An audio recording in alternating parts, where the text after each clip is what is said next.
विकास श्रीवास्तव जी, क्या कांग्रेस पार्टी भी इसके बारे में आ रहा हूं श्रीवास्तव जी, आ रहा हूं एक बार विकास जी से ले लो, क्योंकि रीच आउट प्रोग्राम था, राजनाथ सिंह जी और नड्डा साहब मिलने गए थे जयराम रमेश जी से और खड़गे साहब से। उस वक्त जहां तक मेरी जानकारी है नाम नहीं था सत्ता पक्ष के पास। नाम आने के बाद आज द्रौपदी मुर्मू ने ममता बनर्जी से ही बात करी है, सोनिया गांधी जी से ही बात करी है, तो क्या कोई पॉसिबिलिटी है कि महिला वाले कार्ड पर विपक्ष एक सेकंड ओपिनियन बनाने की कोशिश करे या थॉट दे, या आपको लगता है कि स्टिक करेंगे, चुनाव लड़ना चाहिए?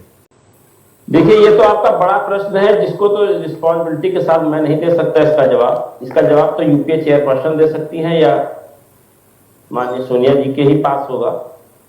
सच्चाई ये है कि इस देश के अंदर जो मौजूदा लोकतंत्र है उसमें तमाम सारे पिछले समय में ऐसी घटनाएं हुई। हाँ। आपको याद, अभी मौजूदा घटनाक्रम चल रहा है महाराष्ट्र में, नहीं, और पहले भी महाराष्ट्र में श्रीवास्तव जी देखिए, नहीं ये देखिए मामला, फिर मैं ऑलरेडी एक डिबेट कर चुका हूं, अगर आप कहिएगा मैं लिंक आपको भेज दूंगा। मैं शाम को पूरी डिबेट कर चुका हूं महाराष्ट्र पे। तो मैं चाहता हूं कि जरा हम केंद्रित रहें राष्ट्रपति चुनाव पर, कंसिक्वेंसेस पर। वो कौन से दल हैं जो आपके साथ हैं, जो आपका साथ छोड़ सकते हैं? क्या यशवंत सिन्हा का कैंडिडेचर इतना पावरफुल है कि वो चुनाव लड़ पाएगा? क्या महिला, वो भी ट्राइबल, वो भी उड़ीसा के नाम पर, आपके भी अपने कुछ साथी आपसे बिछड़ सकते हैं? प्लीज विकास जी इसी के इर्द गिर्द रहिए। देखिए माननीय हमारे काबिल एंकर थोड़ा अपने शब्द हमारे मुंह में कम डालिए और मेरी बात पूरी हो जाने दीजिए। मैं जो कह रहा हूं, मुझे मालूम है डिबेट का विषय राष्ट्रपति चुनाव है, तो मैं इधर उधर नहीं ले जाऊंगा। मैं कांग्रेस का प्रवक्ता हूं, जिम्मेदारी से यहाँ पर शामिल हुआ हूँ आपके डिबेट में। जिस तरीके का माहौल इस देश के अंदर, आप अभी आपने 15 से 20 मिनट तक आपने बड़ी मेहनत किया इस देश के अंदर दलित और अति पिछड़ा और आदिवासी का स्टेब्लिश करने का। पिछला राष्ट्रपति चुनाव याद करिए, एक दलित महिला देश के दलितों की मसीहा बाबू जगजीवन राम की बेटी थी, एक जिम्मेदार और प्रभावी, और आपकी लोकसभा की पहली दलित महिला अध्यक्ष भी थी।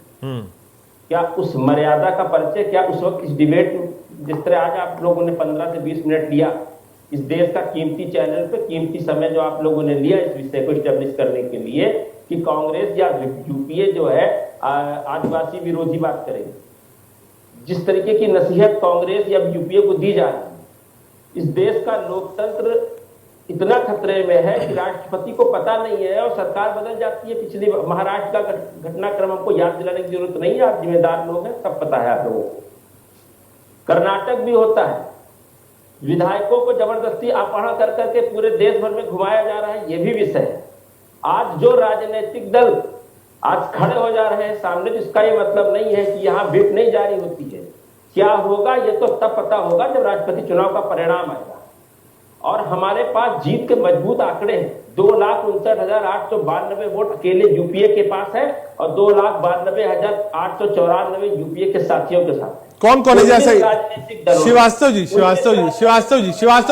क्योंकि आंकड़े की सर कांग्रेस श्रीवास्तव जी, अब आप बात तो सुनिए, इतनी शक्ति में है कि अच्छा खासा प्रभाव बहुत बढ़िया है। मैं श्रीवास्तव जी, आप भी बहुत ओजस्वी वक्ता है, क्योंकि आपने ओजस्वी वक्ता होना जरूरी नहीं है, फैक्ट पे बात होनी चाहिए। बिल्कुल, अगर दलित के नाम पर मीरा कुमार जी के साथ अगर सौतेला व्यवहार करता है ये मीडिया और इस तरीके यूपीए के एनडीए के लोग, तो ये भूलना, ना ये देश भूला है, ना ये विधायक सांसद भूले हैं। और विधायक सांसद लोकतंत्र से चुन के आते हैं, ना कि उनको अपहरण किया जाएगा या उन पर सीबीआई और ईडी की जांच बैठा करके जबरदस्ती दबाव बनाया जाएगा। ठीक है, विकास श्रीवास्तव जी कुछ कह रहे थे। विकास जी, आ रहा हूं।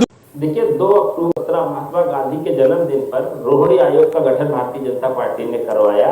महामहिम रामनाथ कोविंद जी ने उसकी कंसर्न दी।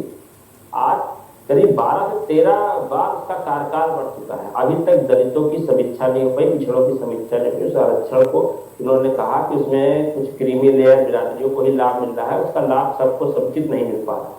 उत्तर प्रदेश में भी जस्टिस राघवेंद्र के नेतृत्व में 400 पन्ने की रिपोर्ट सदन में आ चुकी है, अति पिछड़े दलितों को, सर्वाधिक पिछड़ों को न्याय दिलाने की बात, उसको भी भारतीय जनता पार्टी लेके सामने नहीं आती है।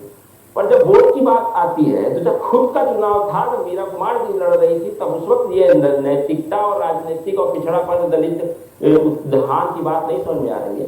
आज आदिवासियों की जमीन कब्जा करना, छीनना, उनके हक को मारने के लिए राजस्थान से लेकर के गुजरात में लगातार आदिवासी आंदोलनरत हैं। आपने देखा होगा, आपकी मीडिया ने कवरेज किया होगा।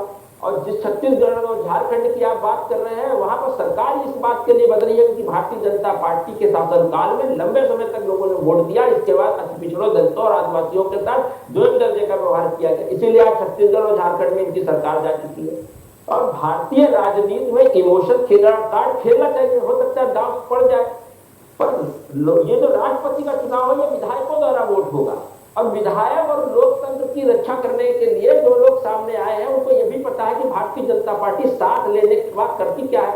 कर्नाटक और गुजरात में जिस तरीके से आपने देखा, जिस तरह मध्य प्रदेश में देखा, लोकतंत्र पे भाषण दे रहे थे हमारे आदरणीय श्रीवास्तव जी, उनको शर्म आनी चाहिए। जिस तरीके से विधायक बचाओ का नारा, गरीब बचाओ का नारा आपने कहा है, और दलित करनी चाहिए कांग्रेस पार्टी को, कांग्रेस पार्टी को करनी चाहिए। 60 साल आपने राज किया,